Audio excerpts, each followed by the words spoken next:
Oil prices are on the rise this morning after OPEC agreed to a record cut of oil production. Paige Ellis is joining us now from BNN Bloomberg. Good to see you this morning, Paige. You too. Okay, so OPEC producers have now agreed to cut output by almost 10 million barrels of oil a day. So let's talk about both sides, the positive and the negative.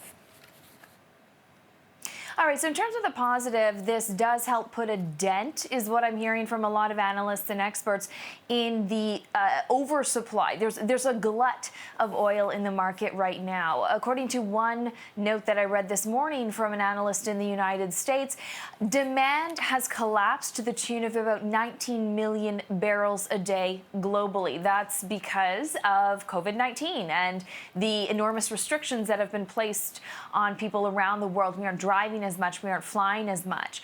So 19 million barrels of oversupply per day, and they're cutting by 10 million barrels a day. Yes, that puts a dent in the issue, the oversupply issue that we've been seeing. But what I'm hearing is, in terms of consensus, is that this is not going to solve the oversupply issue. What's interesting is, yes, we did see oil jump, the price of oil jump a bit early this morning. It's actually been kind of shrugging, the market has been shrugging this off as the morning drags on. And I think that's because people are starting to kind of reconcile what this historic oil output cut means against the demand collapsing right now.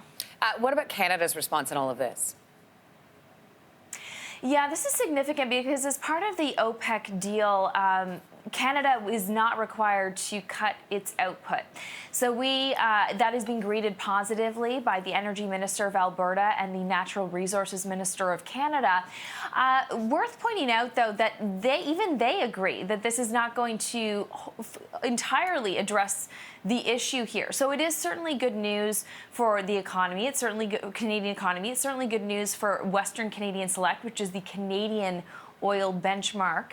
But at the same time, this isn't going to be a silver bullet. There needs to be more done to address the oversupply issue globally.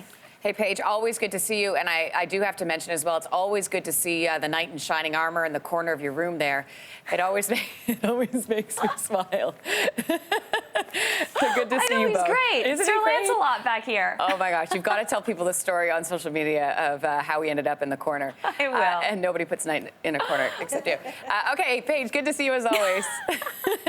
You can follow how this story develops today on BNN Bloomberg. Thanks for watching. If you like this, be sure to subscribe here. And you can check out more Your Morning videos right here.